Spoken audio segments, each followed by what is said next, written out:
So we've allowed about 2 hours for this event, and it is being recorded so we can share with a wider audience after today. The format will be a conversation between artist and CEO of Project Art Works, Kate Adams, and prize-winning author and journalist Madeleine Bunting. And you will see my colleague, Rosie Cooper, who's head of exhibitions at Delaware Pavilion. She's going to pop up on the screen towards the end of the conversation to field any questions that you have. So please put them into chat function as we go along. You can send them to Rosie privately if you'd prefer to remain anonymous, or just in chat, everybody will see them. And the conversation and the Q&A will be followed by presentations from artists Eisa, Nikki Hafter and Esther Springett, and a panel discussion chaired by Rosie. So before we begin properly, I've just got to go through some housekeeping guidance and acknowledgement and thanks. The intention is for this to be a relaxed gathering. So as I said, you can have your camera on or off. If you have to deal with any distractions or your connection is unstable, that's no problem. It's the weekend, most of us are working from home, and we can relate to that. So we're going to be using real-time closed captions for the event. You can switch those on or off, or change the size of the captions in your menu bar, clicking the subtitle settings. We're asking you to keep your mics muted just to ensure that everyone can hear our speakers clearly. And as I said, if you've got questions or comments, drop them into the chat function. Rosie will be monitoring that. You can access the chat function also on your menu bar. You click on a little speech bubble icon, type and press return. And please use the chat function responsibly. We reserve the right to eject participants if we, at our discretion, consider any comments or behaviours to be inappropriate, defamatory, abusive, discriminatory, or otherwise inflammatory. We are exploring issues of care, so we're inviting you to consider your intentions and your needs and to share responsibility for the well-being of the group this afternoon. So please listen to each other attentively with curiosity and compassion, and respect the diversity of experiences and views, and respect your own and other people's boundaries. Today's event is part of a wider programme called Care and Citizenship, and that's a series of commissions, online talks, workshops, events and resources that have been co-devised with organisations and individuals committed to creating social change. Examining varied approaches to care and active citizenship, the programme invites us to find new ways to act with care in our lives, collaborating with those around us to create a more equitable society. Care and Citizenship is part of the Brighton University AHRC funded DigiPitch Civic Museums project, using digital technology, to enhance wellbeing in civic museums. Partners of that project are Delaware Pavilion, the Royal Pavilion and Museums Brighton and Hove, and the Peel Centre for Baltimore History and Architecture in the US. You can find a bit more information about that and resources at dlwp.com. So now I have the pleasure to introduce Kate Adams. Kate is an artist, advocate and parent activist. She co-founded the Art Works in 1997 to explore an expanded conception of art that was and continues to be influenced by Paul Coley, her son, who has profound complex needs and is now 38 years old. The work embraces highly personalised studio practice, a support collective for caregivers, film productions and major public exhibitions that raise awareness and influence diverse representations in civic and cultural life. Kate's work as an artist, activist and carer informs the organisation's ethical knowledge and expertise in systems of personalised planning, support and inclusion for people who may not be able to knowingly consent to their involvement in art and culture. And in 2012, Kate was awarded an MBE for services to art and disability. Kate is going to be in conversation with Madeleine Bunting, prize-winning author and journalist. Her most recent book, Labours of Love, The Crisis of Care, has been longlisted for the Baillie Gifford and the Orwell Prizes. She's written 4 other books of non-fiction, including Love of Country, A Hebridean Journey, and The Plot, a biography of an English acre, which was a winner of the Portico Prize. Her second novel, Ceremony of Innocence, will be published in July this year. She was associate editor and a columnist on The Guardian for many years before leaving in 2013. She's visiting professor at the Institute of International Inequality at the London School of Economics and lives in East London. She's a regular broadcaster for the BBC and is working on a series of essays for Radio 3 on ritual. And her next non-fiction book is on English seaside resorts and will be published in 2023. Hopefully you will be able to come and visit us in real life on the South Coast for that work, Madeline. But I'm now going to hand over to Kate and Madeline. Thank you. Thank you so much. In our initial conversations, Madeline, we talked about a form for this conversation and how to possibly kickstart it, and also to come back to some of the words that you've highlighted through your book, Labour's Love, The Crisis of Care, and I thought we could take those as a start point. They're just beautiful words in many ways, and could in themselves form a manifesto for living, couldn't they? They are care, empathy, kindness, compassion, pity, dependence, and suffering. And what's great is the way that you take them and give the definition as we understand it, and then unpack that. I don't know whether to go in order, or whether just to jump to dependence straight in, because it's a really good word, and I think that we are all codependent, and it's a really important understanding for now, for our time, and is central to the survival of the human race. So I just wondered if you can take us through that word and how you associated it to the preceding chapter in your book. Thank you very much, Kate, and thank you to Ashley for the introduction. Before I get onto the subject of dependence, because I think that will be a very rich territory, Kate, for you and I to talk about, perhaps it's worth sort of explaining a little bit about why I landed on these words and how I've incorporated them into the book, and why. So in between each of the chapters in which I interview and write about particular aspects of what I describe as a crisis of care, are these very, very different, quite short interjections where I take one word, as Kate has just listed, and sort of it's a kind of provocation, because each of these words, it seems to me, is enormous, and you could write kind of masses and masses and masses about it. But what I wanted to do was just provoke and get people thinking about the kind of language that's used to describe care. So my book, The Labours of Love, is about care, and the central argument of that is that our culture has historically deeply sort of marginalized this vital human activity and profoundly misunderstands it, and has very little curiosity about it, that care has always been regarded as women's work, and therefore it has to be supplied cheaply or free out of the goodness of a woman's heart within her family structure, for example, of wives, mothers, daughters.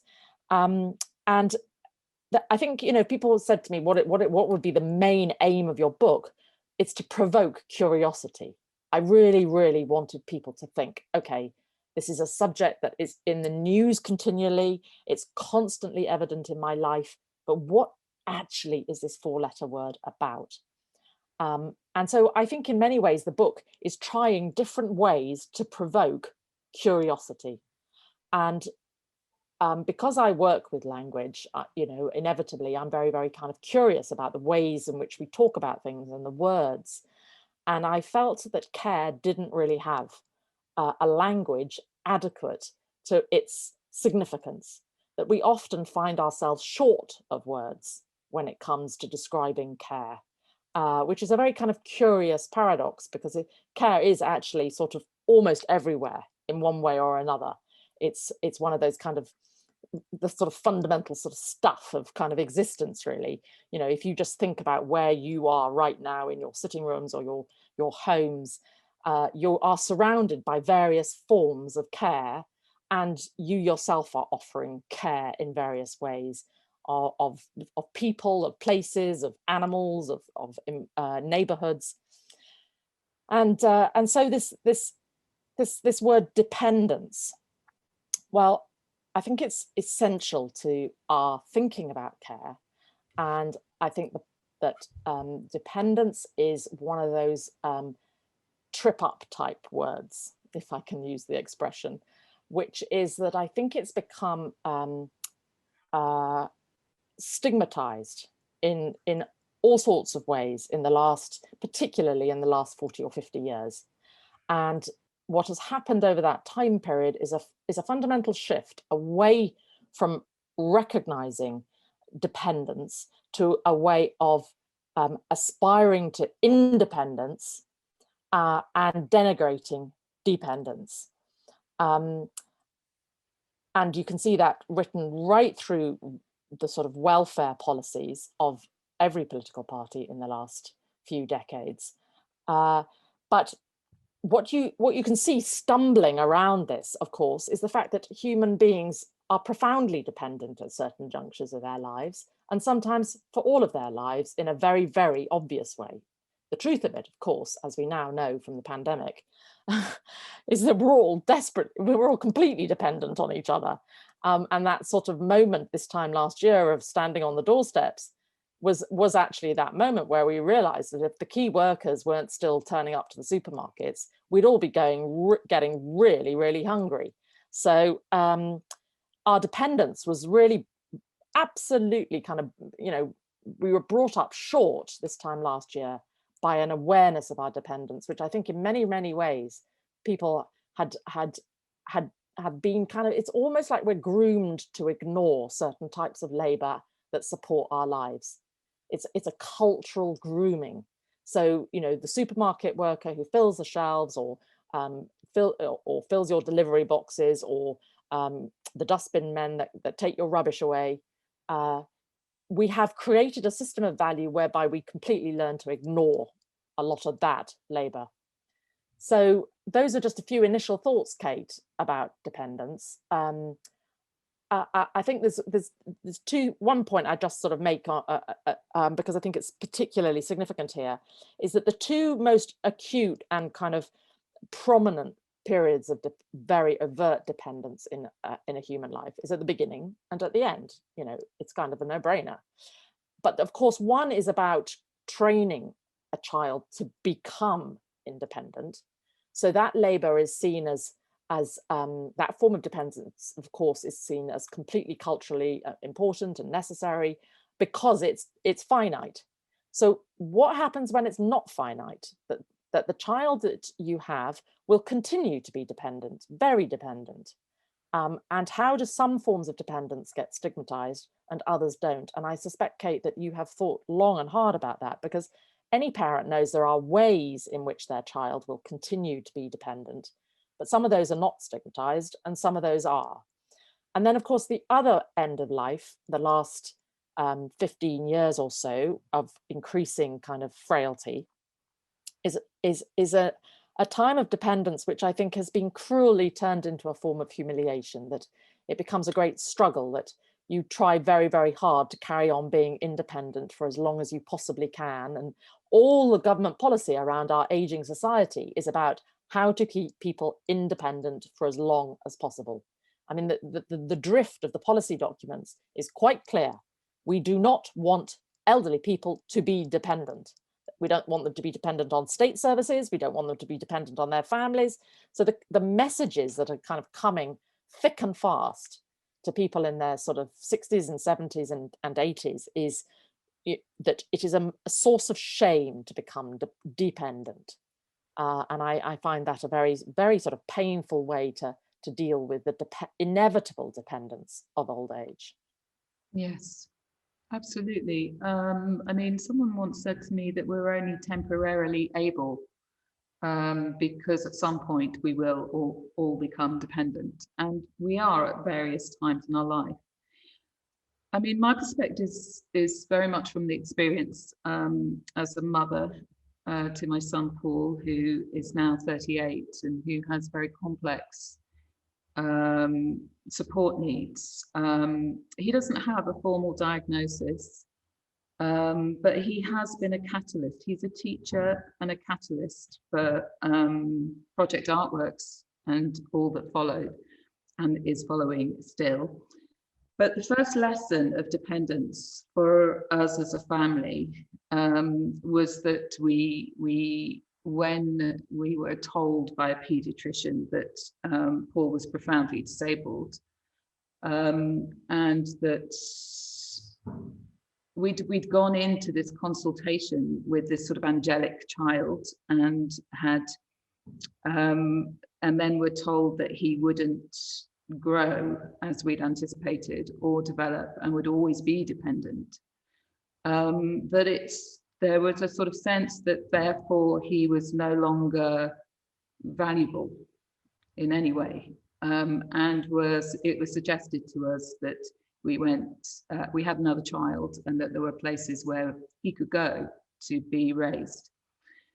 It took us a long time to adjust to that, and also to find our way back to Paul and to understand what dependence meant. And there were two lessons that we needed. Well, there were two things that we really needed to understand very quickly. First of all, what to do and how to help him, because it had been indicated that we couldn't do anything. But we knew we could because he was still very young. He was only 15 months old. And we really needed to capitalize on his early years. And then secondly, that we needed to understand this world that we'd been tipped into. Because it was a world of dependence. And that wasn't just Paul's dependence on us, but it was our dependence on the state to navigate and support him in his life. So I spent a lot of time trying to find out about the state, and I'll quickly share an image with you, if that's okay. Well, actually, I'll share. This is Paul as a small child. And this is him now working with Andy. I won't show you that film, but it's a beautiful short film of his interaction. Well, I'll just play it, but it's only very short. Paul's going to take what Paul wants. You really want the big file, Which is don't you? fine. Take the big file then. Just go for the big There's the file. small one as well. That's nice. I think it's just a no. Oh, okay, should we undo it? Call one of those. It might come undone, but I can't remember, Paul. I'm sorry. Is that the big file or the little file? Little file. The little one. Okay, So this is Paul working with Andy, who is an artist and an amazing support to him during lockdown. And this is the systems drawing, which is quite cleaned up, actually. And I'm sure it's changed because the state is a slippery beast. It's a shape-shifting form, and these are multiple different areas of potential support, from the Office of the Public Guardian, where people who lack mental capacity may be able to be assigned a deputy to support them and to give them rights to advocacy. through to all sorts of different living arrangements and care. But what I understood really quickly as well is that there was a lot of things that I had to learn. Paul is this person at the centre of the circle, and around him were us. Around us were these different sorts of kinds of provisions of help and support. Around that circle were the funding mechanisms by which we could live and also support him to live. And on the outside was sort of life. And I realized really quickly that we had to grapple with all these layers of the onion, and actually Project Art Works does that. We try very hard to work with all these different layers that are sort of public forces that impact on people's lives.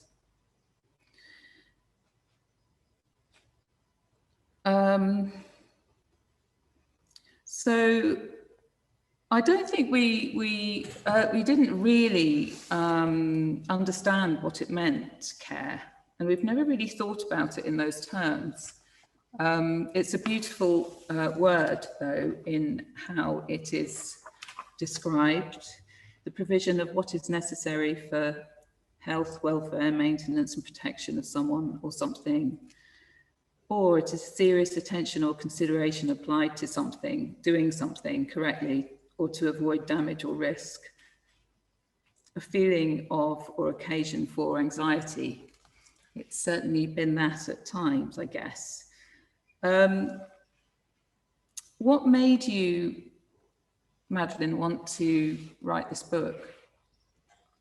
I think I kind of attribute it to two slightly different types of prompts.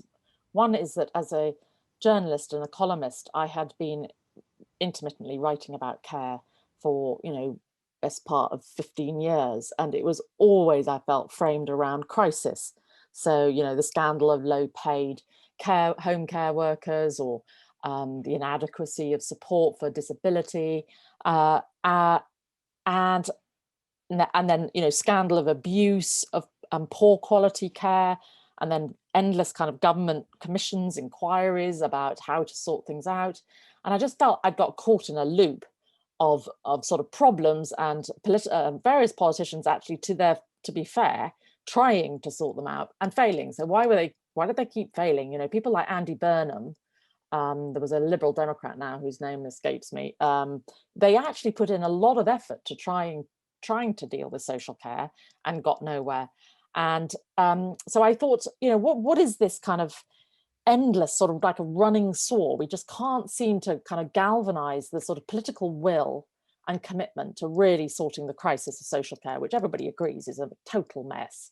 I think there's, it's also, you've just put two really powerful images of the kind of complexity as a parent of a child with special needs. Every single parent that has a child with special needs has to navigate that complexity. And I did, in one of the chapters, I shadowed a charity that works to support families with kids with special needs. And that's exactly what they described to me. They said it's like running a small business, really, negotiating, the constant process of negotiating with statutory services to try and get the support and care that you need for your child. So what I wanted to do was sort of step back from the kind of treadmill of sort of newspaper journalism, kind of deadlines, etc., and try and put a bigger framing on it. What is the crisis and why has it come about? And so that was one thing. And the other thing was a very, very personal one, which is that I'd reached a point in my life where people were quite happy to talk to me about what my career had entailed and what I'd done in my kind of working life. But there was this whole other half of my life, or perhaps even 3/4 of my life, which had almost no kind of public affirmation, no real kind of significant interest, really. It was like it was a private hobby or something. Oh, you've had 3 children and you've got an elderly mother and you know, your father died, you know, all of these experiences of care, which actually had been enormously time consuming and enormously sort of emotionally demanding, were just, you know, sort of on the kind of peripheries. And I sort of thought, actually, care is a central part of lots and lots of people's lives, a lot of women's lives, that's for sure. But also, you know, quite a few men's lives as well. And so I thought, I want to write a book which just moves that absolutely center stage and bring together two very different ways of thinking about it. One, which is, why can't the politicians sort these things out? Why is it our society is incapable of developing care that is appropriate and relevant and available at the point of need? Because some forms of care that has been achieved in some respects. I mean, if you think of the kind of, you know, the marvels of the NHS, you know, we can set up a healthcare system, but we can't seem to set up a social care system. So that sort of political context and the deeply personal context of the significance of this care labour, those were the sort of two real kind of prompts for the book. So the book weaves together both the political, and in a much sort of, you know, just occasionally I talk about those moments when, you know, my biography, if you like, where in my own life, experiences of providing care have been particularly significant, to try and give some sort of better account of it. And I looked at lots of different ways of thinking about care, so the philosophy of care, the sort of psychology of care, the economics of care, because the extraordinary thing is that while I would argue that care is so undervalued and gains so little traction in kind of contemporary political debate, within academia, there's been an astonishing kind of flowering of work around care over the last 40 years. And much of it is really powerful and very, very sophisticated and perceptive and insightful. And yet I felt that that kind of work is not getting out into public domain. For some reason, it's got stuck in academia. So I was kind of keen to sort of think about that as well. Yeah, I mean, I was particularly struck by that, actually, by the weaving of experience and stories, and then framing it into some, you know, connecting with academics, like people like Ian Noonan. I just loved the way he talks about nursing, which is so beautiful. I'll read this small section where he says he's a senior lecturer in mental health. I don't know where, but he says that the art of nursing is a way of coming alongside someone. It's a form of improvisation like jazz. It is flexible, responsive, and co-creative. Art is not something you do to someone at its best. It's a moment of grace. He says grace and service are fundamental. Grace relates to placing someone else's needs before your own. Grace is the fruit of care. And what's so interesting about that is that actually also at different points in the book, you also talk about art and artists. And there is a really strong alignment between art and care. I loved Miele Landerman Ukuleles, is it? Yeah. Who had this an incredible project of maintenance art. And she drew up a manifesto of maintenance art and offered a proposal for an exhibition entitled Care.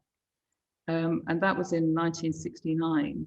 And do you want to say any more about that? So it's a fantastic piece of work that she did.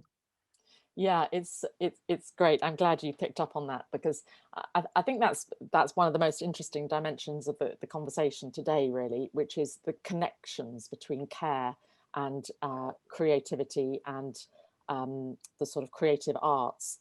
And I was particularly struck by that and loved exploring that in the book. And one of the artists, Miele Ukuleles Landerman, she's an American artist, and in 1969, under her manifesto of care, her exhibition, she moved basically moved her baby and her into a gallery with the mop and the bucket and the hoover and the washing up, and proceeded to carry on with her daily chores of kind of feeding the baby. And she argued that the work that she was doing as a mother and in the home, in making a home, was a form of art.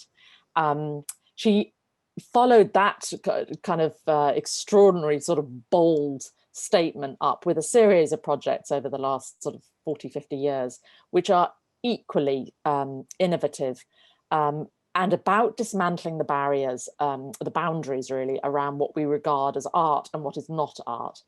So one of the things she did is she appointed herself as the the artist in residence for the New York Public Sanitation Department, which meant that she worked alongside the street cleaners in New York. And then at the end of her project, she personally thanked each one of them, shaking each one of them's hand to say thank you for all the work that they did to keep New Yorkers clean and healthy. She did a wonderful speech in 2012 in Brooklyn Museum, where she spoke to the cleaners of the museum. And she said, you're just as much artists as anybody else that comes into this museum. And the work that you do is just as much a part of culture as the art that hangs on the wall. And we find this sort of bold and extraordinary and remarkable statements, but in many other cultures around the world, indigenous cultures, that labor of care is profoundly recognized as deeply, deeply important. And I don't think they would, it's not quite so sort of ring fenced into a very separate compartment from a kind of process of creativity. So I picked up on other visual artists like Paula Rigo, and indeed writers such as Philip Roth, thinking of and sort of it looked at the ways they were portraying and talking about care, because I think that's where there's real potential here for reimagining care, Kate. That if it is sort of, I think artists have a vital role to help build those connections, because care is a profoundly creative act. And Professor Ian Noonan, who at the time I interviewed him was at the Nightingale School of Nursing in London, has now moved to be a professor in Huddersfield. But he absolutely loved teaching new training nurses about the interconnection between the creative arts and nursing, that always nursing is a form of creativity. As well, of course, as being a very, very technical, scientific practice.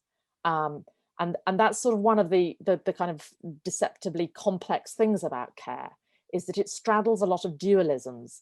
So it's not as if you can say care is just art, and you can't say it's just science. Nursing, as the sort of emblematic career profession dedicated to care, has been often stuck in that dualism of being either one thing or another. But actually, the skilled nurse is the one that knows exactly how to do both, and is improvising, constantly improvising, depending on whose needs are have got to be met at that particular point. So a skilled nurse is sort of moving in the most astonishing way, understanding people's emotional and physical needs and responding to them as is appropriate. And I just wondered, Kate, if you could sort of talk about whether you've sort of you've seen that yourself in the way that people offer care, like the artist in the video that you just showed us. It seemed to me that there was something of that nature in his interactions. Absolutely. I mean, there is an extraordinary insight and perception that needs to take place if you're supporting someone who doesn't use language to communicate, for example. What are you actually doing? You have to have an expanded notion of communication, be absolutely vigilant to see and observe the inconspicuous signifiers of communication. And I think in establishing Project Art Works, what I always found was that artists gravitated towards the studios and towards the practice that we've evolved if they were interested in the sensitivity of relationships between people. Artists are really interested in that, and actually in caring for someone who is nonverbal or who is wholly dependent and actually very vulnerable in many ways. You have to bring a lot of sensory and observational and conceptual creativity to that role. So that we have gathered many people who have really just taken to that without training and without needing overly guidance, although we do instigate formal training in many ways.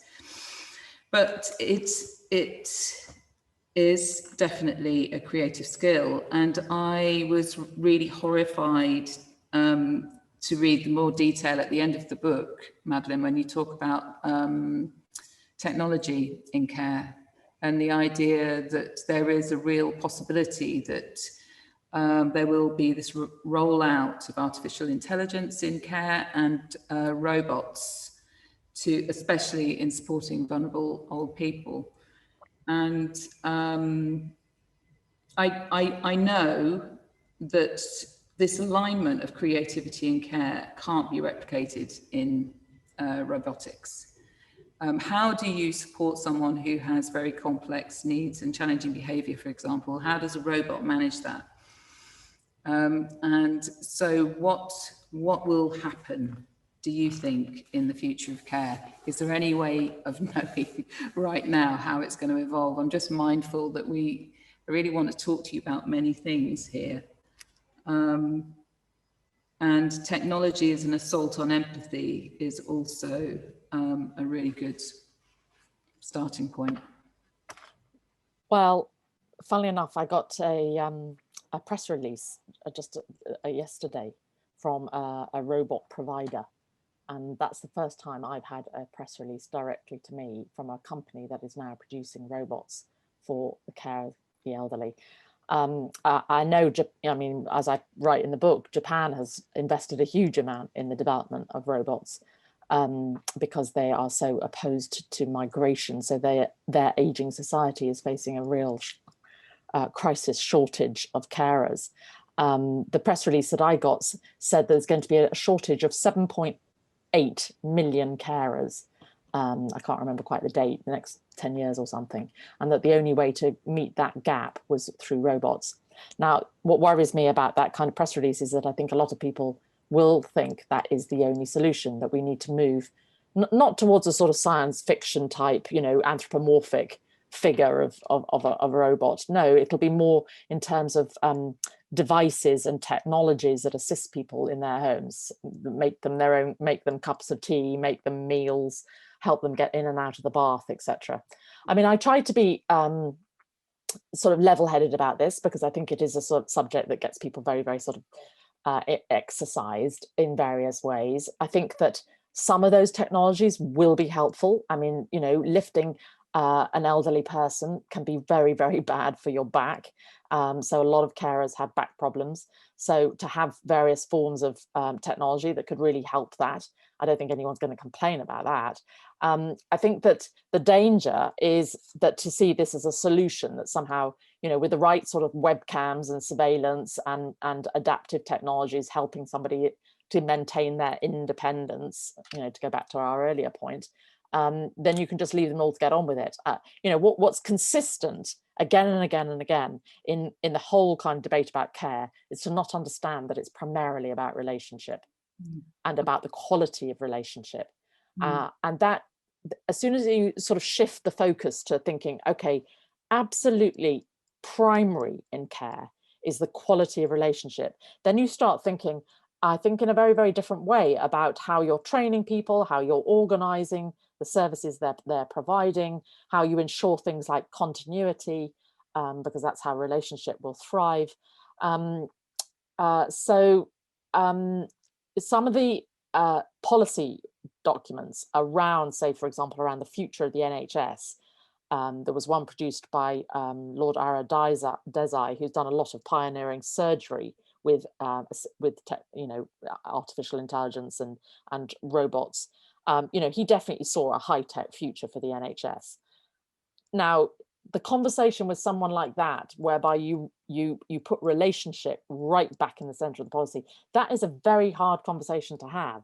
And I really, really hope that there are plenty of people fighting that good fight amongst sort of health policymakers and the politicians, because the sort of bright white future of a great new technological future has its own horrors in it, in which we become lonelier and lonelier and more disconnected from the kind of spontaneity and improvisation that we were talking about earlier in terms of the kind of creativity of care. Yes, and I also think it's so such blunt economics as well, in that the monetarization of care has become a key issue. It's one of the reasons why it is being degraded. But it is a source of human interaction that's really central. It's also a source of employment, which helps the market. Our son, through a personal health budget, he employs 9 people who he is an employer. He is not a black hole of public funding. He puts, employment taxes back into the government coffers. But there is this idea that if people are dependent on the state, that this is a whole drain on the economic system, whereas actually it's not. If you look at it, there is a sort of there is a codependency between state and people who need care that is really not understood. I think that's a really well made point. What I sometimes try and argue is that we need to really revise what we understand by wealth creation, and if we see it in terms of well-being creation, that the greatest wealth is well-being, and therefore wealth creation is a form of creating well-being, well, then it might just begin to be that sort of paradigm shift where those that manage the algorithms that mean they go home with hundreds of thousands in their pay packet as bankers and financiers, is that really wealth creation, or is it just manipulating figures around on a screen in a way that they have somehow decided is wealth creation? I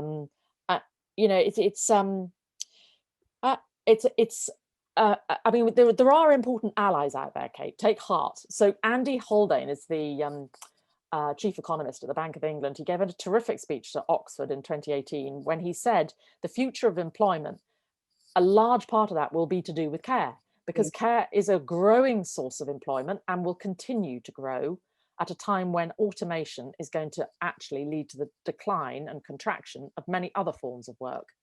And in that, care is a form of labor which, if the working conditions are right and if the pay is right, it can be an immensely rewarding, worthwhile job that's very, very satisfying for people. And actually, that's exactly what we're going to need. We're going to need good, satisfying jobs. Human beings need a sense of purpose. And what was very, very interesting in the home care workers that I interviewed, there was a 21-year-old who, I swear, she'd absolutely arrived at all of this on us by herself. So her attitude, she used to work as a beauty therapist, and she said, why on earth would I have carried on doing that? I didn't make I didn't transform anyone's day. Now, as a home care worker, I can see the smiles on people's faces. I know I've really done a good job. So I tell my friends, who are polishing nails and things like that, that at least I'm really having an impact on other people's lives. And that gives me a sense of purpose. And my job's going to survive. I mean, she was really, she should be right at the center of policy making, because there was such a sort of robust directness about her take on it all. So there are some really quite big economic and political shifts in our kind of society. The wealth will be, in the conventional sense, created by a smaller and smaller number of people. And then the question is, what do you do with everybody else? And actually, care is, a really, really, providing it's properly paid, is a very purposeful human activity if we give it more sort of status and prestige. So let's see care as wealth creation. And exactly like you say, your son employs 9 people. They're all paying their taxes. And the advantage about putting care and putting money into the pockets of care workers is it gets right across the country.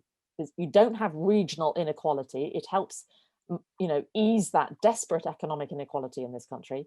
And it also gets into the pockets primarily of women who often have children or other family responsibilities. So the knock-on benefits of investing in care are really considerable. And a terrific economist worked this out actually in a very interesting paper. And he said, you know, when there are recessions, the automatic response of the government is to think, oh, let's build some infrastructure. Let's boost the economy by investing in infrastructure, build some roads, bridges, etc.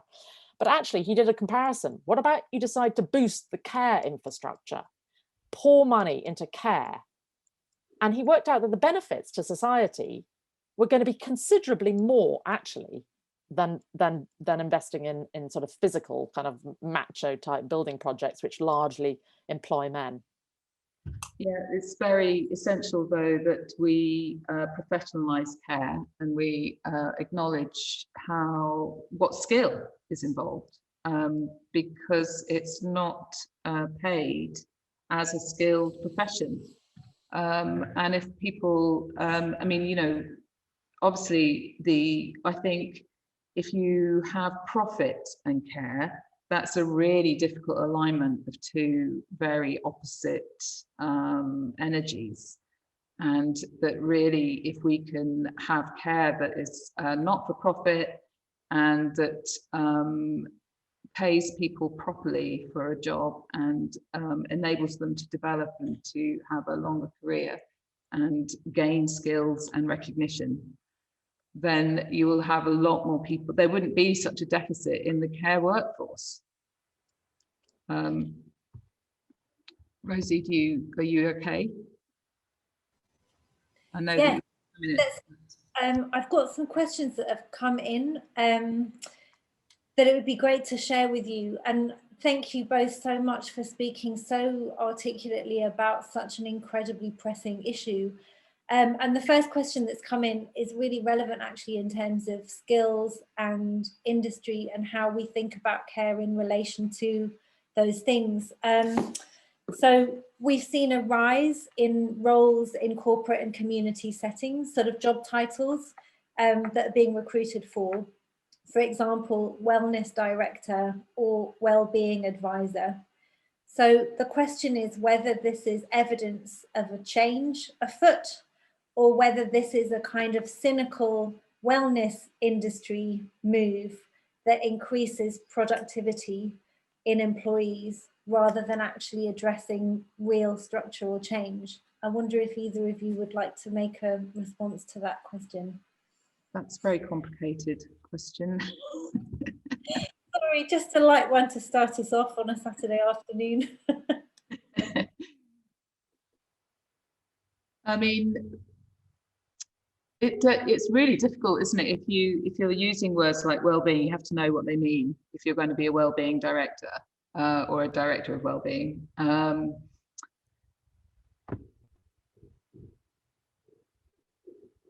I mean, what do they want to know? So there seems to be an increase in employing people within community and corporate settings that's about sort of, you know, the job titles that they mentioned were wellness director or well-being advisor, and whether you think that this is evidence of a shift in terms of, I guess, care being valued differently and being paid attention to that's positive, or whether you might see it as something, I mean, I guess it also depends what the jobs are in which particular industries, and we don't know what it is that they've seen, but whether it's something which is evidence of the sort of well-being industry, which has been criticised in terms of being a cynical move to increase productivity rather than actually being about care within a work setting, I guess. Do you want me to?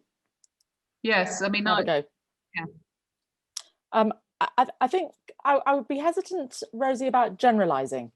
So in some contexts, they might be, you know, quite well-intentioned jobs with quite, and in others not. So I think that there's a real diversity of practice here that's going on. I think both, you know, I think broadly it's a response to a mental health crisis. The WHO now says that depression is going to be the biggest source of disease by 2030. So it beats even heart disease. So the number of days lost to depression in terms of employment is kind of continuing to climb. And so I think a lot of organizations have got very alarmed that they'd have to somehow avoid this or do something about, you know, kind of reducing it. So we're in the grip of a sort of mental health crisis, which I would argue is actually evidence of the sort of deficit of care. You know, if you have a culture and a society which places such a low emphasis on care and has so little understanding into basic human realities such as dependence, which we've talked about, then I think it contributes in all kinds of ways to mental health crisis, sort of anxiety and depression.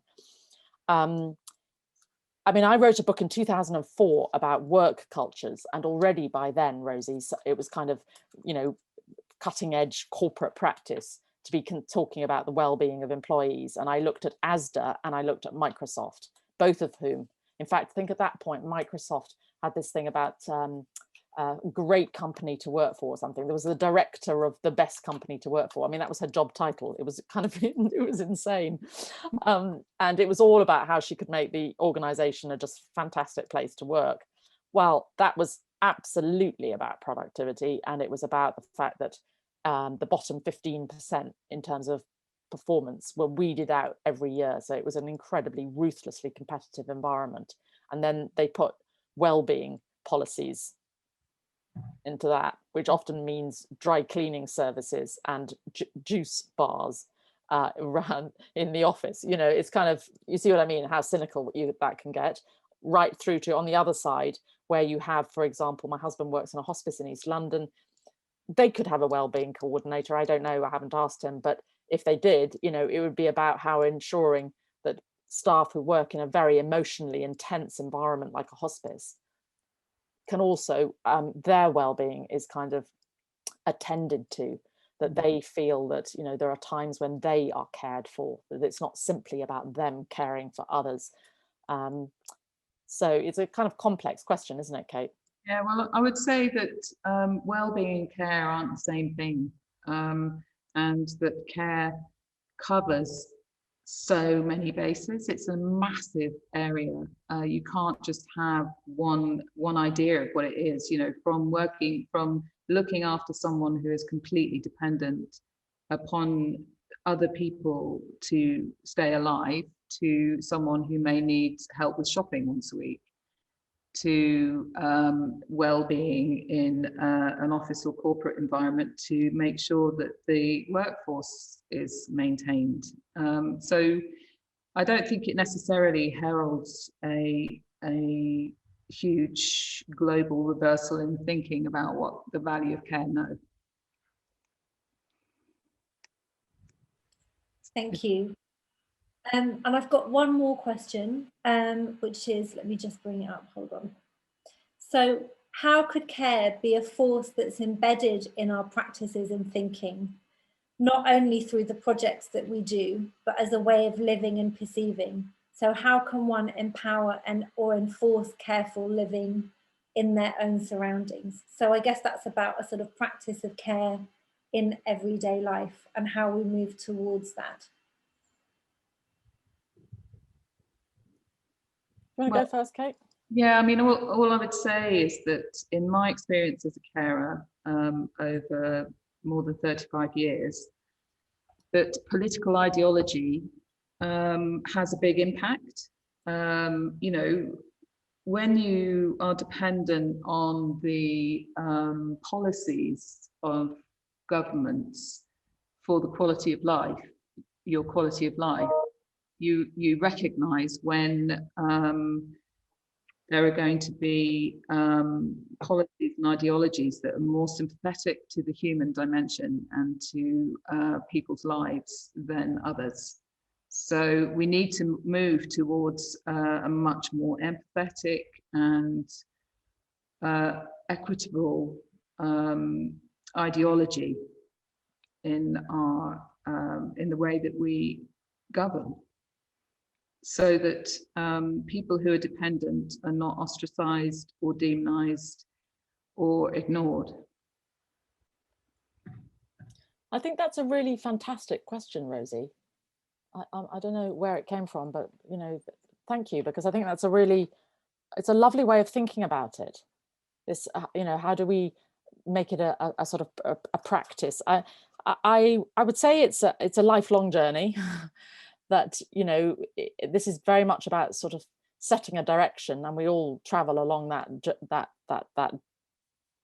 path, as it were. You know, care there is always more to learn, and I think, you know, we learn at different moments in very, very intense ways. I mean, one of the things that was very striking in the book when I was interviewing people was people who were suddenly found themselves very unexpectedly in a context of having to provide a lot of care, often involved with terminal illness. So suddenly finding themselves caring for a partner or a parent, and learning huge amounts in that experience, absolutely huge amounts about themselves, about the person they were caring for, about the nature of relationship.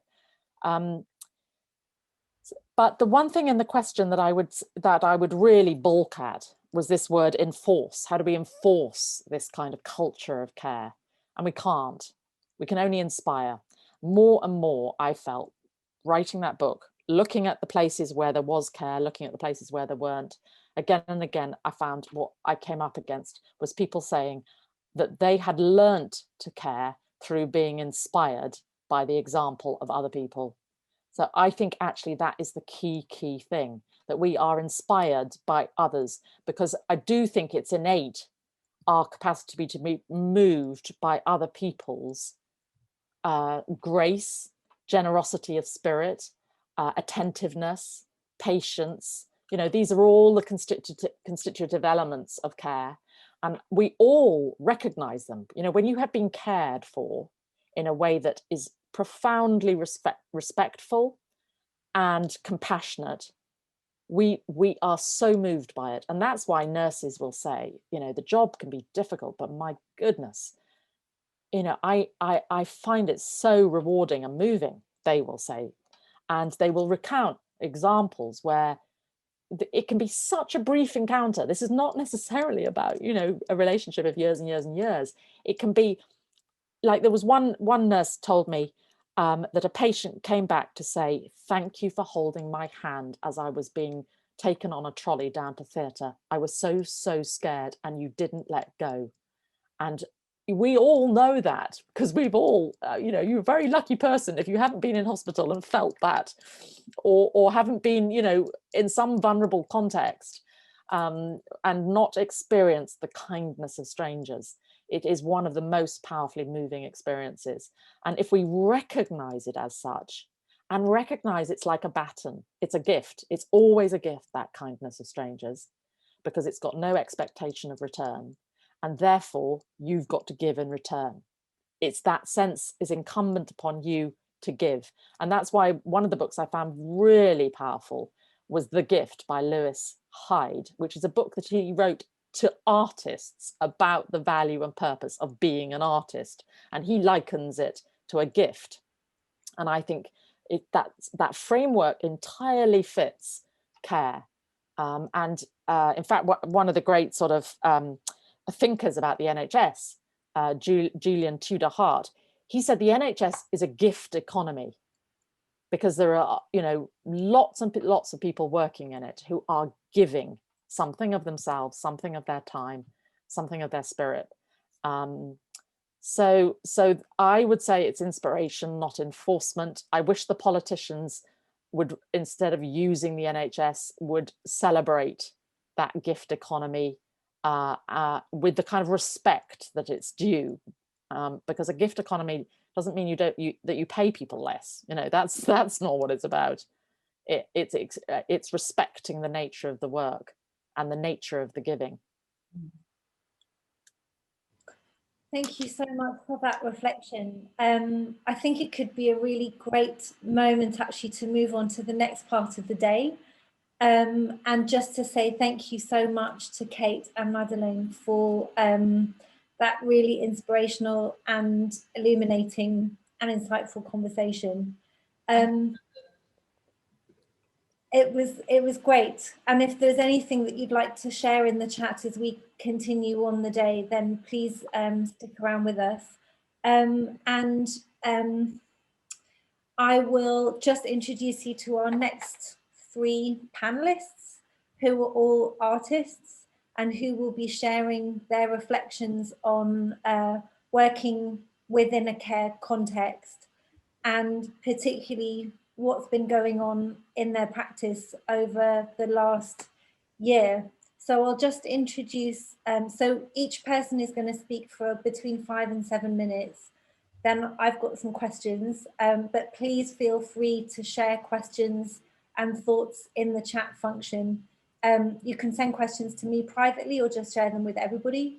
But I will start by introducing, let me just find everyone's bios. Sorry, hold on 1 second. Too many windows on my laptop. So the first person I'd like to introduce is Ali Eisa, who is a London-based artist and educator. He manages the Learning and Participation Programme at Autograph, leading engagement projects in exploring representation, identity and human rights for diverse groups, including children and young people, students and community groups. Eisa is also a lecturer in fine art at Goldsmiths University, London, and graduated from Goldsmiths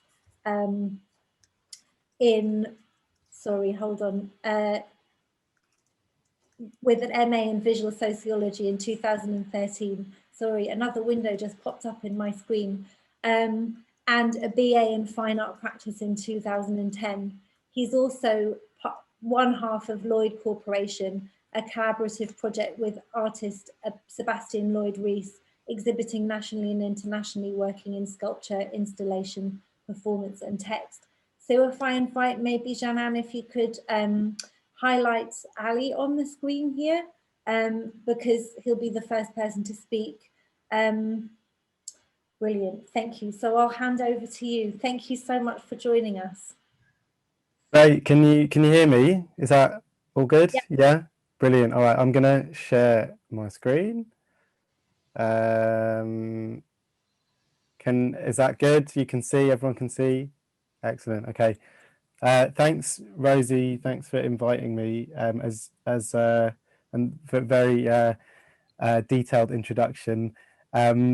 I'm gonna just, it's 5 minutes. I'm gonna try and be kind of short and snappy so that I don't kind of waffle on and address this sort of idea about care and how that's been manifested in mainly the work that I've been doing at Autograph over the last year. So as you said, I manage the Learning and Participation Programme alongside a couple of colleagues. But I thought it's just important to just locate this idea about care in relation to Autograph's kind of history and context, because it's not really a sort of new thing that we've been particularly dealing with because of the pandemic or something like that. It's not been exactly a responsive thing. It's been quite a core issue alongside notions of race and representation and human rights going back over the kind of 30 years of its history. So if anyone doesn't know Autograph, it's originally started as an artist collective, a Black photographers collective in the late 1980s. And this kind of slide here just gives you a bit of an example of that. The work on the right is Rotimi Fani-Kayode, and his work was really an exploration of kind of different intersections of race, sexuality and health. And Rotimi was made an incredible body of work which became the starting point of Autograph's archive. So care has sort of been something that's been embedded in the organisation in a curatorial sense of caring for images, caring for histories, caring for memories. and caring for marginalised communities that kind of form the basis of much of our audience. And on the left is a publication we did in 2014 that was called Who Cares? So similar title, I think, to this event, I think, but was, you know, looking at the lives of South Asian women and elderly people in care homes. So we use photography to kind of try to think about care and identity and representation across kind of multiple channels.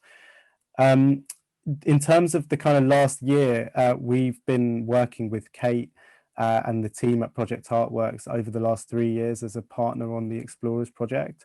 And so when the pandemic hit, it was this kind of really difficult but also kind of prescient moment, because we had the work of Sharif Persaud in the gallery, and we'd been on this journey over the last 3 years to kind of learn from Project Art Works and the incredible work that they do, and to think about how our work on race and rights might intersect with issues around disability. And care was really important for that, because as Madeline and Kate were kind of mentioning earlier, it seems to cross so many of these kind of spaces. And so we had Sharif's work and this painting of Casualty in the window, and it just, the streets were kind of clearing because of the lockdown, but it was, you know, I think, as I said, it kind of became a really prophetic moment. And the journey that we've been through over the last 3 years, really, of kind of trying to rethink participatory practice, rethink curatorial practice, rethink how an institution and an organization works, has been very fundamental. And it's been about trying to kind of embed care and human relationships at the center of what we do, as much as in the presentation of artworks.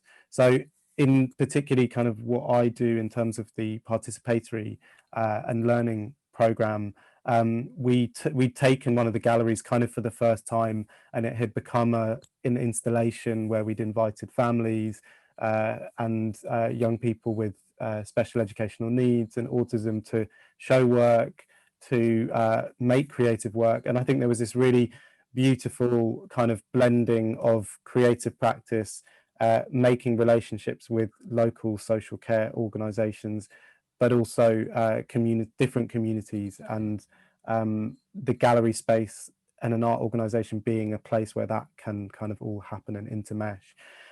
So the fact that the lockdown happened made us kind of have to think, well, how are we going to sort of reassess what we're doing, and without being able to be present physically. And there had been such a kind of focus in our practice of learning about how to use sensory kind of methods and create as a basis of creative practice, when we work with often with photography, which is maybe sometimes slightly more distant. And so we were kind of in that place of, the gallery was shut, we had Sharif's work in the windows, but how could we continue to think through these things that we'd been working with and had been so core to our practice? So out of quite a number of things that we did is to think about the kind of what we called a call to care, which at the beginning of the pandemic, in the first couple of months, I was really kind of inspired by the work that partners of ours and community groups that I knew were doing. And a lot of the conversation at that time felt orientated around social care in the bigger kind of institutional framing. So, you know, maybe like nursing homes or old people's homes and the NHS. But what I saw on all these WhatsApp groups that I was part of was like this huge burgeoning of activity that was happening and being led by people for the people that they loved, for their local communities. And this was all happening with groups that I work with, Caribbean elders, young homeless people, various kinds of vulnerability. So we started this conversation around care with a number of kind of people in the community that we'd worked with. And it was a really important thing. It was like a Zoom call. They're all on the website and recorded, but it was just really about learning from the kinds of challenges, but also the opportunities that they were seeing at that time. So it was incredibly difficult, of course. There was so many issues around everything from kind of housing to isolation, mental health, all of these things were becoming manifest. But I think what was really interesting for me was how creative practice was seen as an essential aspect of kind of, I guess, humanizing, allowing people to continue being human rather than sort of becoming fitted into categories of kind of the kind of marginalization that they were experiencing. And I think that there was such an important role that we could play to amplify that, rather than to kind of think about what project we could necessarily do directly at that moment. We were thinking about how we could amplify that local grassroots kind of work that often remains sort of invisible. We did also begin to do some more direct work, and like many organizations, including Project Art Works, we did some kind of postage of art kits to families and to others that were vulnerable. So the image on the left is a project we did with Ukuleles that worked with young people affected by homelessness. And the project on the right was part of a really important program that we started last year, working with families who've got children with special educational needs. So one of the things that at this point I think was really, maybe we'll talk about this more in the discussion, was like how to manage this kind of connection, how to keep in connection when we're remote, but also we know the kind of necessity of sensory engagement with kind of creative practice and materials. And just lastly, the other kind of project that I did was working with young people from refugee backgrounds. And this was a project about home, which might not sort of immediately strike us as being sort of at the core of a conversation about care. But actually, I think one of the things that we tried to do at Autograph was think not just about what the impact of the pandemic in that moment, but also how many of the kind of people who are experiencing marginalization and at this point, it's building on a much longer trajectory in history. And I think refugees are massively at the center of that. And there was such a spike in this kind of lack of care and hardening of attitudes and perceptions towards migrants and refugees. And so this project was kind of an attempt to bridge that, but it ran into all of the issues that I'm sure Kate and others faced, which was how to work when you're in person 1 minute and then you're on behind a computer the next minute. And so there was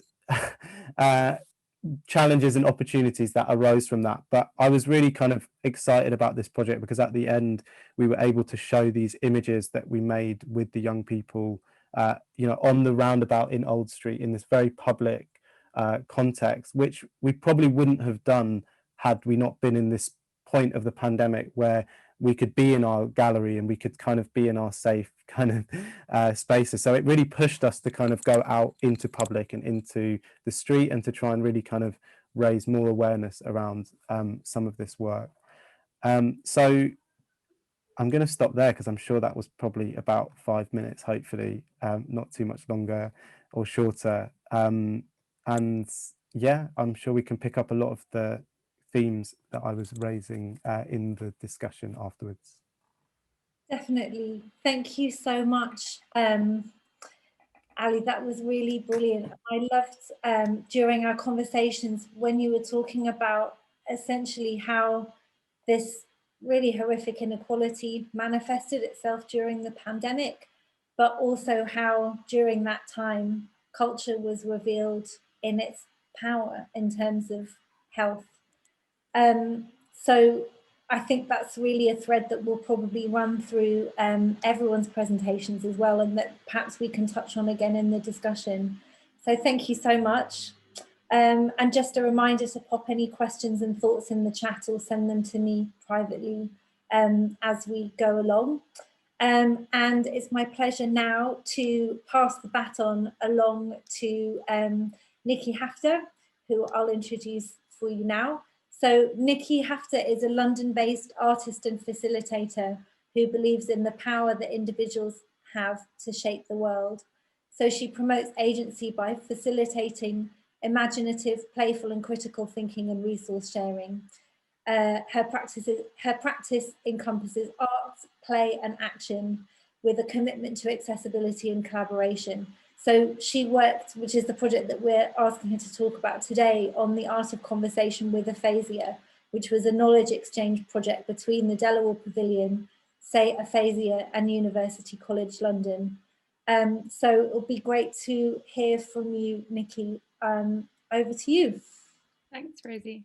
So I'm just going to share my screen because I have a few slides to help me keep, on topic and within the time limit as well.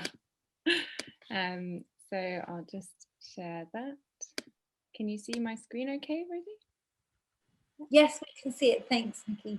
Great, thank you.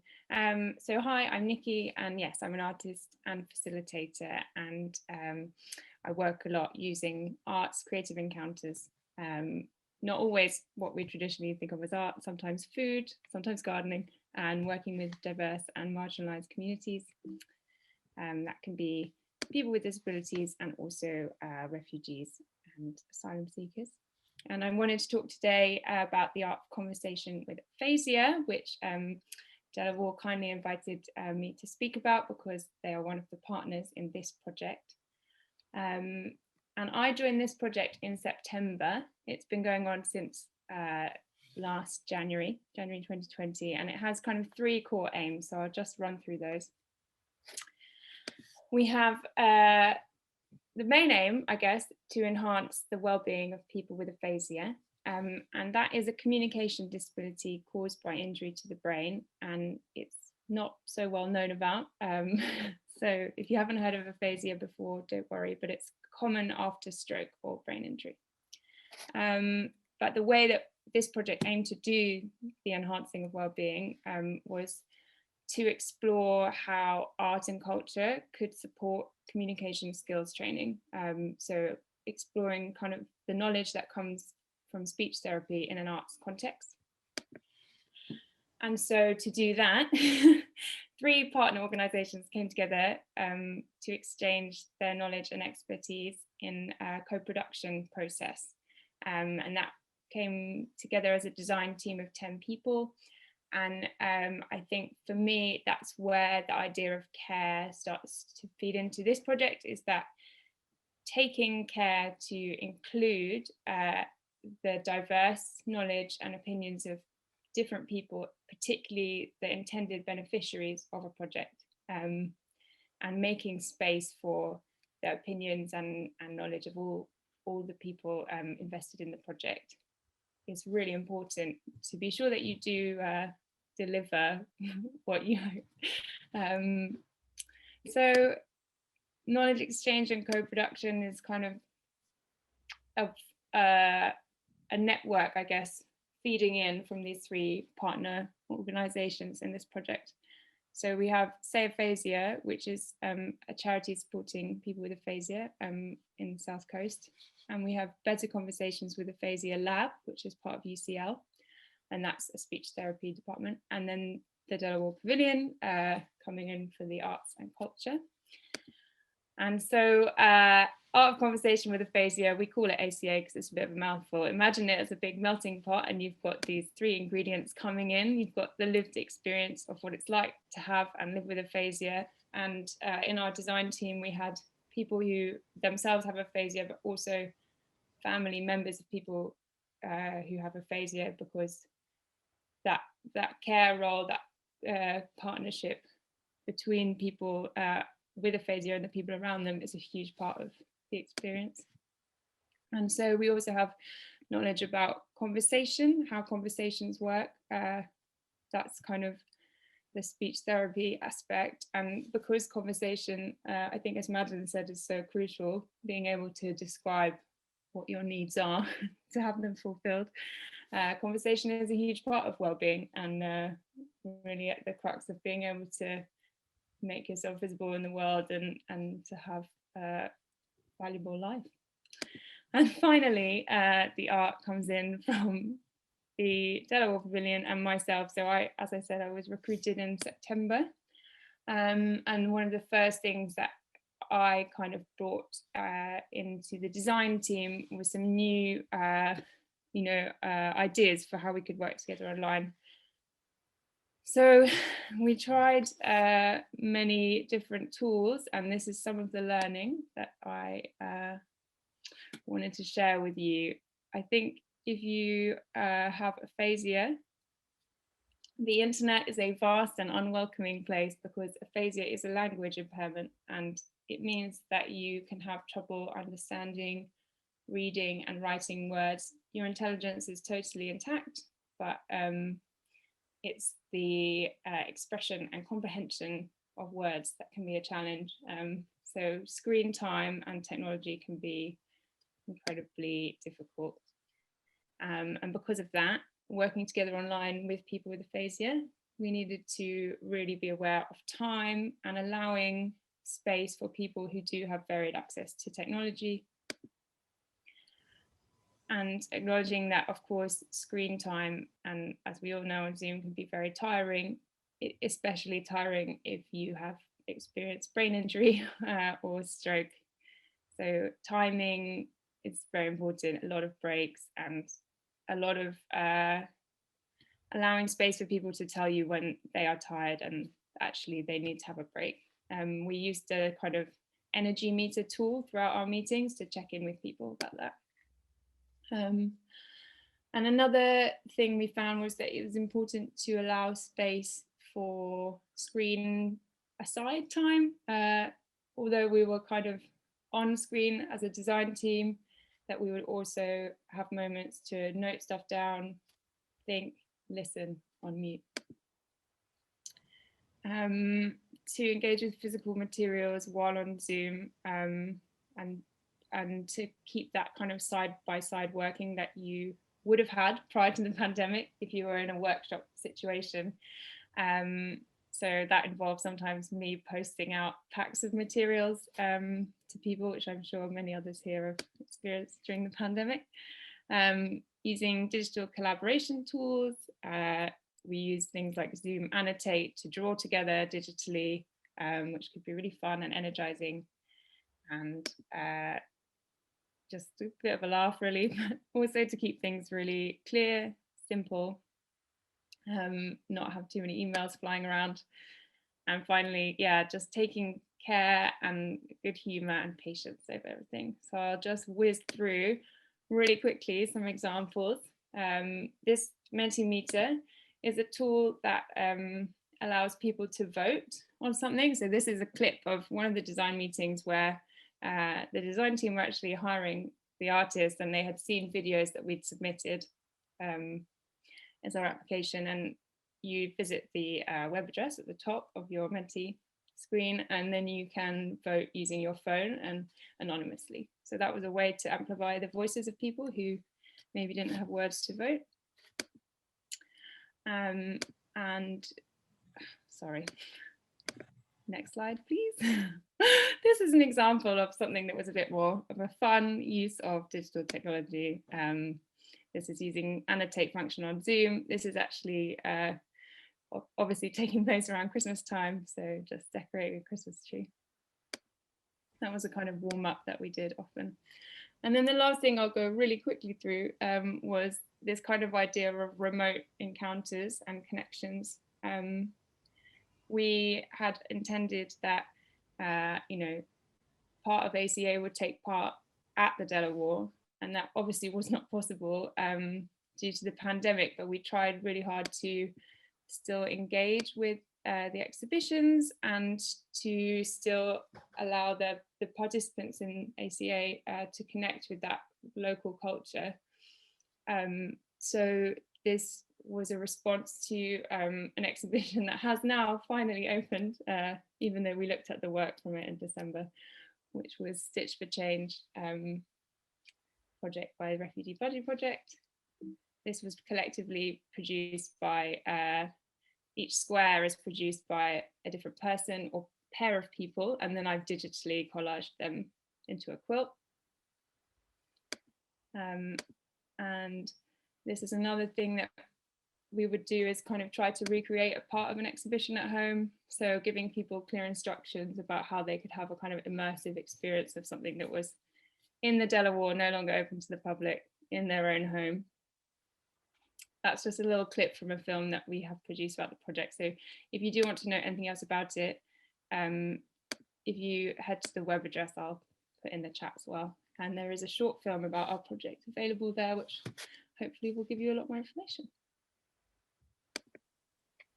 Thank you so much, Nikki. That was really wonderful to see. And I love the Zaydichar at home exhibition. That was really brilliant.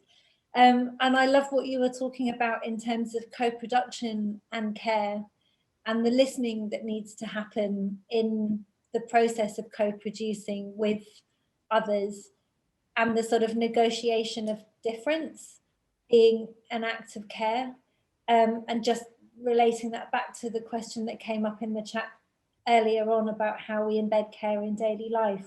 I think, you know, you really talked to some of that within your presentation. So thank you very much.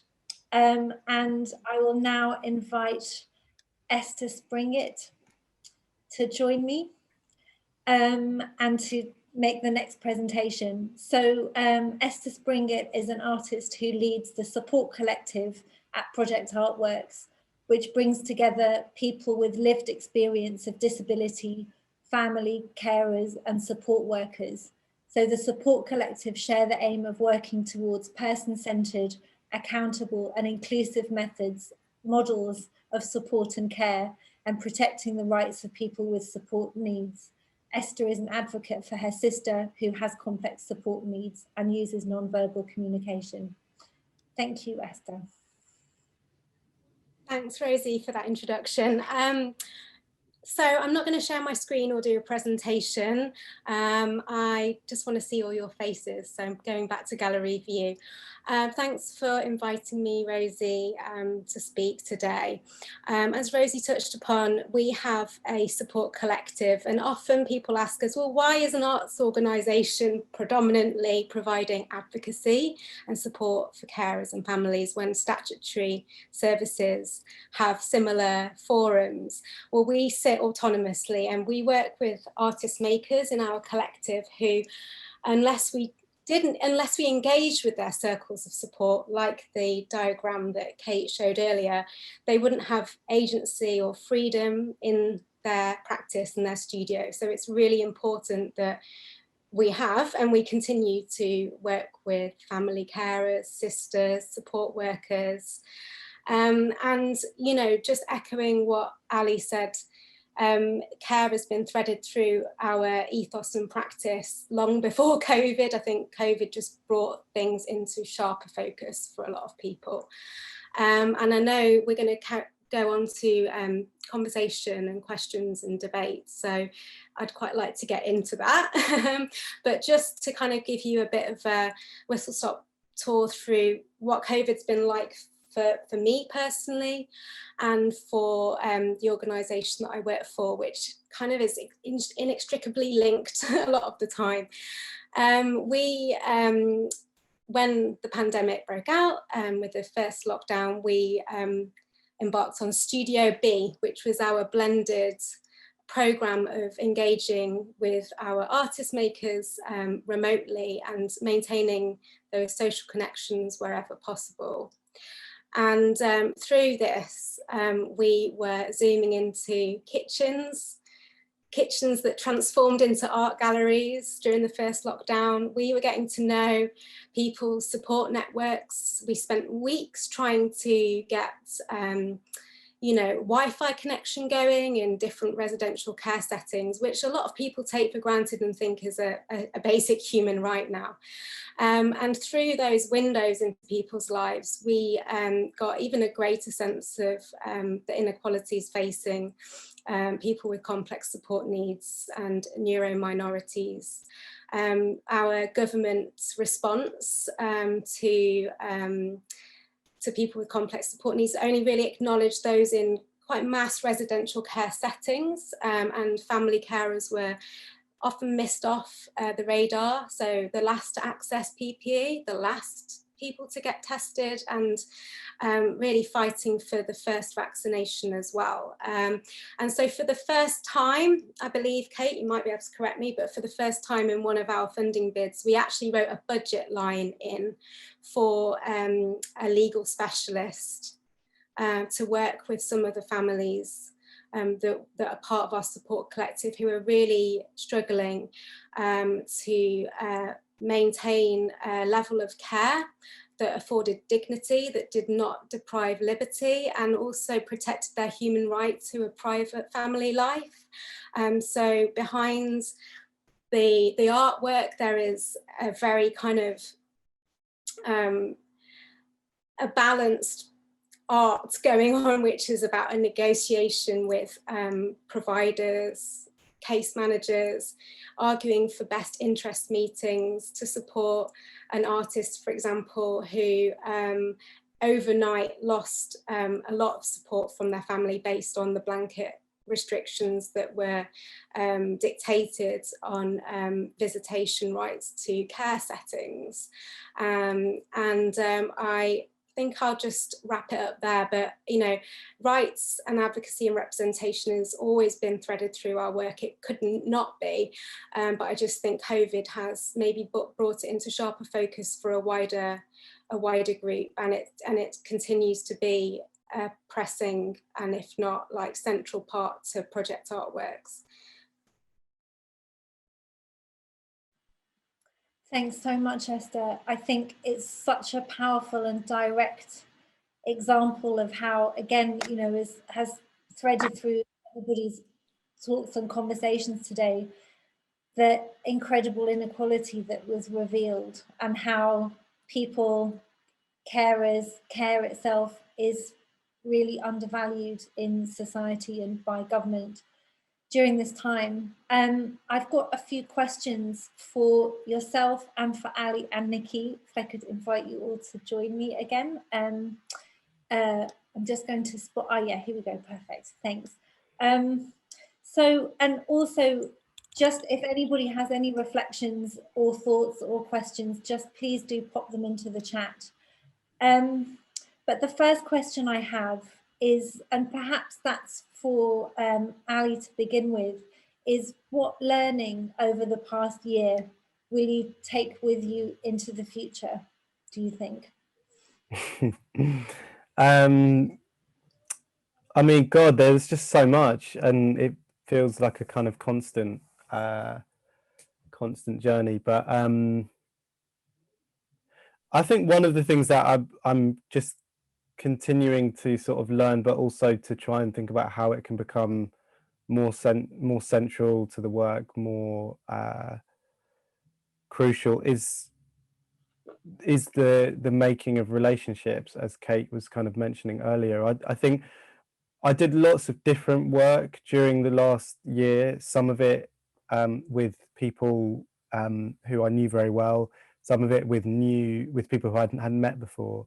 And it was just marked how much harder it was to establish relationships with people who I'd never met before online, but people who I'd had a relationship with, people who I'd spent time to kind of meet and to do projects in the past that had a kind of history with. Creating the shift to being remote, even though there was various things that were challenging about it, it still felt possible, and it felt like a continuation could happen. And that just made me really think that the quality of relationships, as Madeline was saying, which is essential to care, is just the most essential thing for artists and for arts organisations who want to do political work, and who want to try to advocate for the rights and experiences and identities of people who are vulnerable. And we have to kind of institutionally, if that's where you're working, but organisationally or just on an individual level, sort of change these attitudes that are still residual, even in quite radical organisations, of the binaries between like art and exhibitions and curation and participation or education or you know, care, more sort of what might fit more into the care work sort of space. And I think that started to happen. And when we talked before, Rosie, we were kind of both saying that we'd seen possibly the starting of a more level kind of flattening or horizontal kind of space between these different aspects of work that happens in arts organisations. So yeah. Yeah, I think thinking about care without structural change in a meaningful way is not possible. I think we need a massive shift and the institutions that we run. I mean, I believe that arts, well, I think it's the case that a lot of the models and the sort of job descriptions and the job titles that arts institutions hold are still attached to this 19th century idea of what exhibition making is or what artist practice is, and how institutions work with communities. And I think we need to really, really rethink that if we're going to actually change and embed care and equality into society in relation to culture. Nikki, Esther, I don't know whether you'd like to respond to that or whether you would like to talk to something that you've learned over the last year that you'd like to take with you. Wow, I think we've set the bar in terms of going forward with how we're going to have to blend events to have both accessible events online and in person. And I think from the perspective of leading the support collective through this period, everything's been online bar maybe one summer social that we had.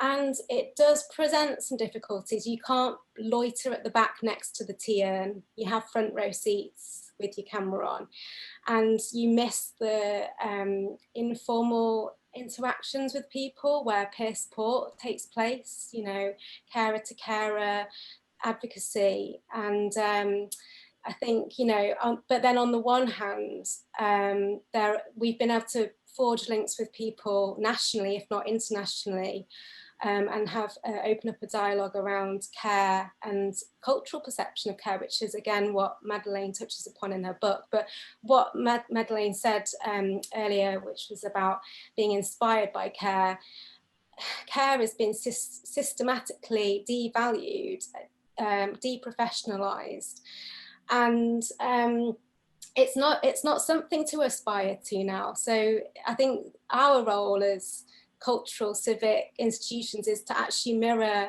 something else, you know, bring to the platform something that is celebrated, that is aspired to, that does show the complexities and intricacies of intimate care.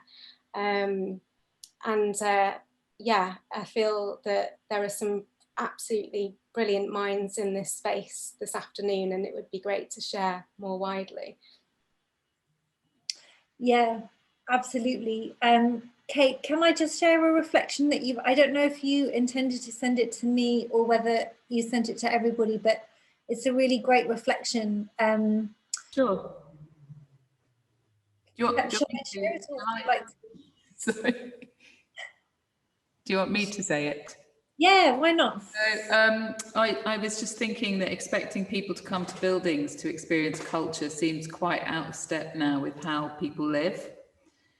For example, the indices of deprivation in the southeast region over the last 15 years has gone up massively. Despite the fact that we have Turner Contemporary, Towner's New Building, Hastings Contemporary, and many other cultural organisations, I don't think there is an alignment with an improvement in life for the most marginalised communities with the advent of cultural institutions. So do we still need them? And if so, what are they for? I mean, I would argue against that, though, in some respect, Kate, because some of my most fondest memories growing up with my sister have been in art galleries, because they actually presented like quite a democratic space for us. My mum's giving me the thumbs up. Because like I remember going to, you know, family drop-ins at the Whitworth Art Gallery. I spent much of my teenage years at what used to be called the Corner House, now called Home. And it was just one of those places where we could be as a family, because the rest of life was segregated. Like, we were in different schools, we had different you know, peer groups, but we could come together there. And I think that's where, you know, art galleries and civic spaces, if you really develop those deep and meaningful relationships, and, you know, create the right environment and, you know, access, I think, you know, there's still power in that. Yeah, I just wanted to chip in there. Of course, and I completely agree with you, Rosie. I was just putting forward a provocation, because I think that it's not about one or the other, but I think that the work needs to go out more. It needs to be more porous both ways. I totally agree. And I think, you know, Esther, you mentioned the Whitworth just then, and I know that the Whitworth are doing quite a lot of thinking about what their responsibility is as a civic. I don't know where they are in their thinking now, but I know they've been thinking a lot about the idea of a civic space. And just to share an anecdote with you, I got my first vaccine on about 2 weeks ago, and I went to the Battersea Art Centre to get it done, and it was a profoundly moving experience, because the Battersea Art Centre, I think, used to be Battersea Town Hall, and Battersea is a place in London with a real history of left-wing organising, and it was Battersea is the borough that had the first non-white MP. It's an amazing place, and it's got a real history of sort of radical theatre and performance and art making. And they'd made the vaccine centre into this incredible art space. They'd commissioned artists to make this sort of rainbow staircase that you walked up, and there was disco music playing in the main theatre where you were getting your vaccine done. And there were artist films playing as you were queuing up.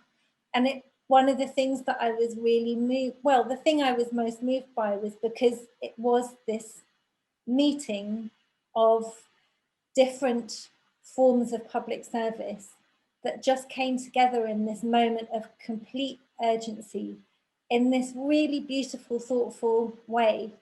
And I just thought it was fantastic. And I was talking to someone yesterday about the role of, and this is something that Whitworth are talking about, sort of, you know, whether to open certain parts of their building up in different ways that are not kind of traditionally art related, but whether to have a sort of, you know, I don't know, an employment centre in part of the museum, or a health centre in another part of the museum, just to integrate these things in a much better way.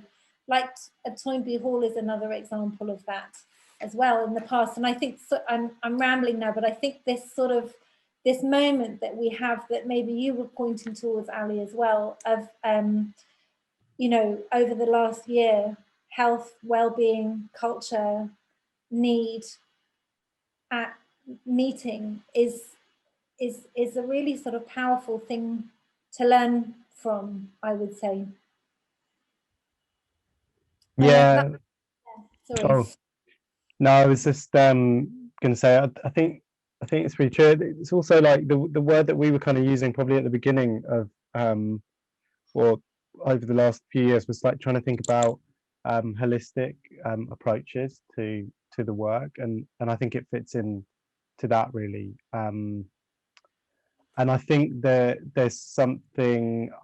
there's lots of examples in sort of places outside of the West where this kind of thing has been basically happening for a long time. And I think that there's a kind of legacy of kind of colonial history, and that probably marks a lot of kind of our separations of practices, which doesn't exist in other places. And there's a museum in Togo that I was just like, I heard a program about the other day, which has like the only park on its grounds. It has the only park in the capital city.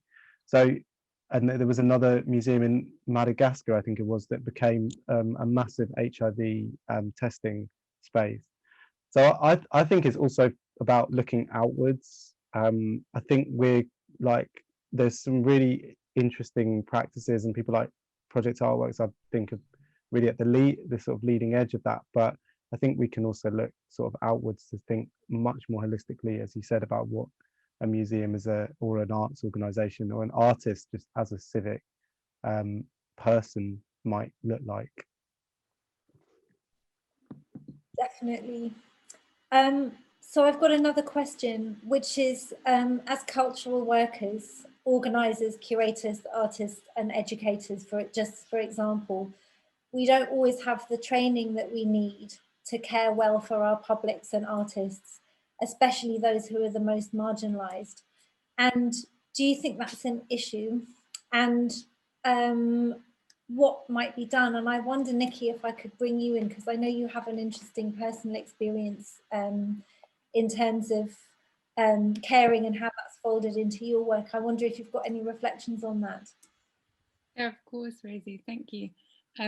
So just as a background, I did once work as a personal assistant to someone with very complex physical needs, and I think that is the beginning of where I started to think a lot about people's ability to self-determine the kind of care that they receive, the support they receive, and how that should really be built into policy making and how programs of care are constructed.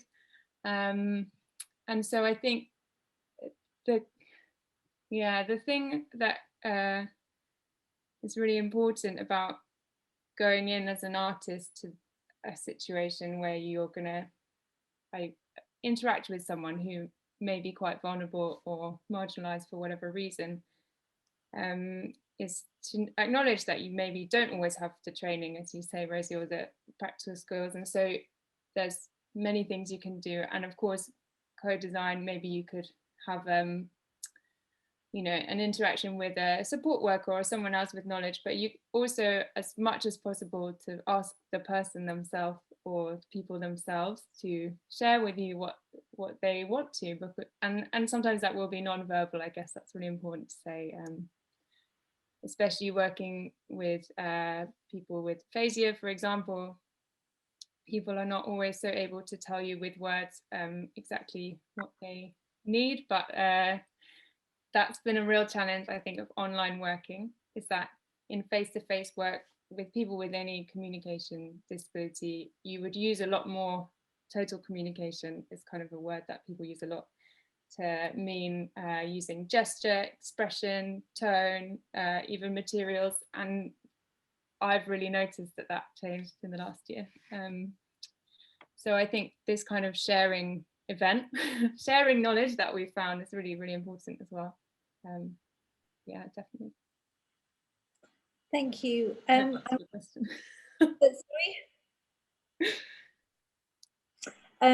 So there's another question that's just come in, which is kind of related, and I wonder whether I could ask you, Esther, how you would respond to what are your thoughts on how we can create and facilitate those creative and expressive moments and conversations for care and support workers, and maybe the role that culture has in that, and arts practice. Okay, no biggie then. I'd maybe first of all start by just representation. You know, as Madeleine said, care is invisible to many, but so visible to those that are most vulnerable and most marginalised, and it's a hidden world. And you know, we don't get a lot of access into that, but it would be hugely, it would be so inspiring to be able to kind of show those professions in a way which actually builds them up and makes them seem to policymakers and decision makers, we're still waiting on a green paper that's been promised for almost a decade now.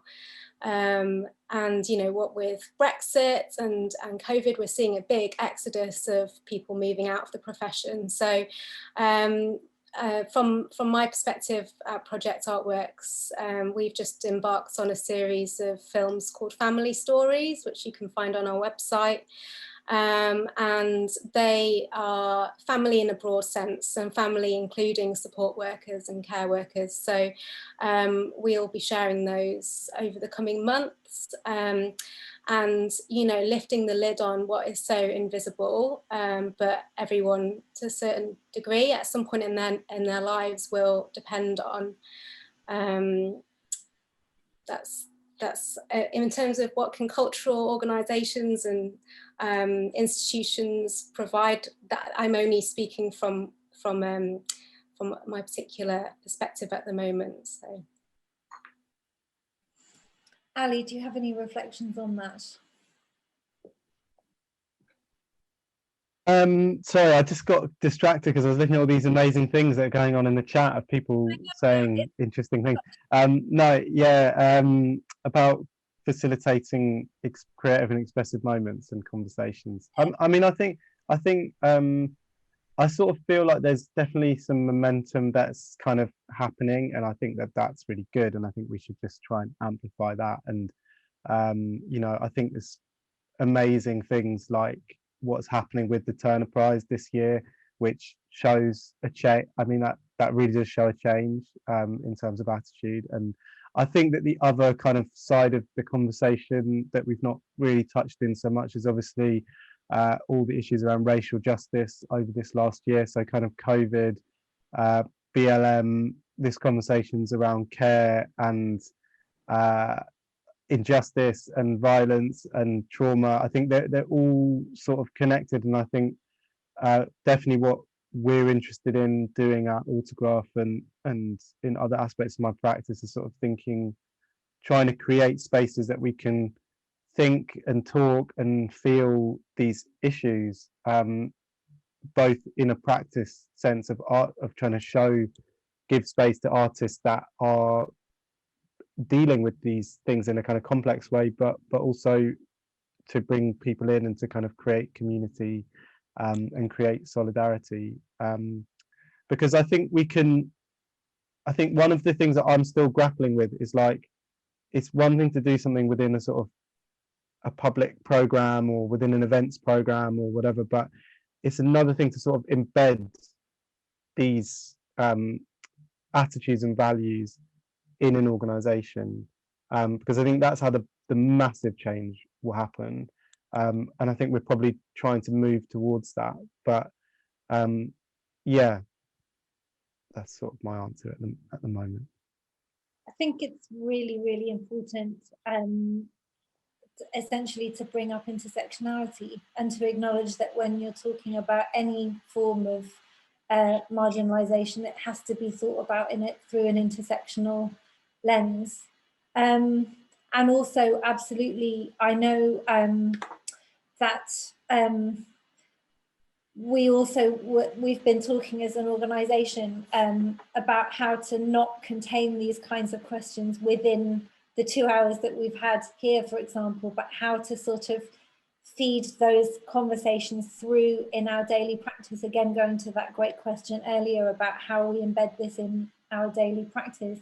And we're just meeting with another organisation fairly soon about coming up with, to think about what a kind of formal coalition might look like between a cultural organisation and another organisation committed to social justice, not necessarily working solely through culture, but what that agreement might look like. And I think those forms of sort of coalitions and affiliations are going to become much more important in terms of creating structural change, because I think that we need those skills and knowledges that don't necessarily come from the kind of training or lack of training that you have when you work in the culture sector.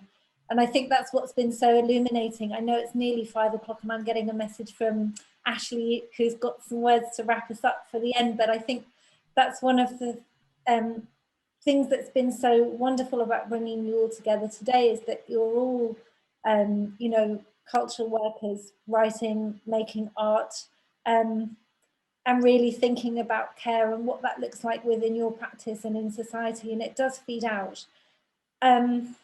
So I'm just going to say thank you so much to Esther and to Ali and to Nikki for sharing your thoughts and approaches and projects. It's been really, really brilliant to have you join us. And I'm just going to hand over now to Ashley for some closing remarks. And thanks so much also for everybody for joining us and for being so active in the chat. There's just been some really great things coming through. So thanks very much. And thank you, Ashley. I'm going to hand over to you now. Thanks, Rosie. Yeah, it is 5 o'clock, so I'm not going to keep everybody. I just really wanted to also say thanks so much to all of our guests, to Kate, Madeline, Esther, Nikki, Ali, and to you, Rosie. Thank you. And to Janan for managing the tech for us. It's been a real privilege and a pleasure to spend time with you. Thank you. And before we go, I just wanted to let everybody know about the next Care and Citizenship event, and that will be the inaugural live performance of 4 spoken word pieces that we at the Pavilion have commissioned along with the Eggtooth project. So we've commissioned 4 local young poets aged between 18 and 24 to speak to the themes of care and citizenship, and they're going to take to the stage as part of Resonate and the Emergence Festival at the Delaware Pavilion next Thursday, the 27th of May at 7:30. So if you can join us for that, that would be wonderful, or any future events online and hopefully in real life soon as well. So that's it from us. But thank you all so much, and take care and enjoy the rest of your weekend. Thank you very much.